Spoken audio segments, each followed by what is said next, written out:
So what I want to talk about right now is just the basic exposure triangle. If you're familiar with this for still photography, it's going to be a really easy transfer to video. But if you're not familiar with either one, this is probably a good opportunity to kind of learn about how these things are going to be transferable to each one. So to begin, I want to start with the aperture. And what the aperture is think about it as a circle or a hole in the camera. And the aperture size is going to determine how much light is let into the camera. So what does that look like? What does that mean? Well, let's say, for example, we have a camera that has a circular hole that allows light that's very wide open. With that wide open lens or with that wide open aperture, what that's going to allow is additional light to reach the sensor and to create a brighter image, right? If you were to close down that aperture or make the aperture smaller, what that's going to do is create a less light in your image. So what I want you guys to see is the way that the aperture changes the image. So when the aperture gets smaller, the image is going to be darker. And when the aperture gets wider, the image is going to be brighter. So there's a couple of other attributes to the aperture that I'm going to talk about as well, but this is the first one that I want you guys to nail down. The other part about this that people get confused about is the number that the aperture shows, the f-stop number.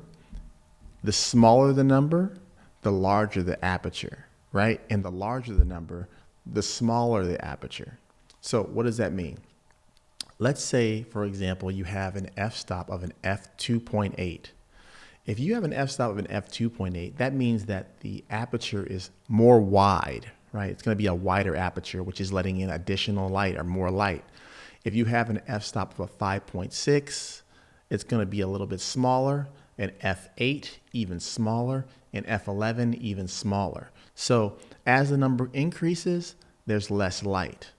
And as there's less light, your image is going to be darker. Now, with video, there's some really important attributes about this that I want to really focus on. Now, as the aperture is wider, right, f2.8, it's going to be harder to keep things in focus. If the person, the depth of field, the level of the depth of field is very shallow. So if you step too far forward, you're going to be out of focus. You step too far back, you're going to be out of focus. And this is where the beauty of the f2.8 comes in, because as you have a shallow depth of field, you can get that creamy background or that blurry background. This is called a bokeh. And what you'll see is a lot of times when people are trying to get cinematic video, they have a shallow depth of field. Now there's a trade-off because it's hard to keep things in focus, especially when people are moving, but it's something that people really aspire to get. Now as you'll notice is as you go up in f-stop, let's say an f11 with a smaller aperture, what you'll notice is that more of the background tends to be in focus. And what does that mean exactly? Well, that means that as more is in focus, it's easier to focus. So if I was to take, let's say, a step forward, even though I'm in focus, if I take one step forward, I'm still going to be in focus because the f-stop is not too shallow to where I'm going to be out of focus. The same thing if I take a step back, I'm still going to be in focus.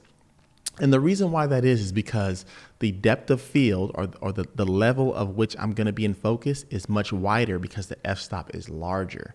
So take that into consideration. We're going to go into a whole bunch more about the f-stop. If it's still confusing, we're going to go into a bunch more about aperture. But that's the basics that I want you guys to get and understand. And now we're going to move on to ISO.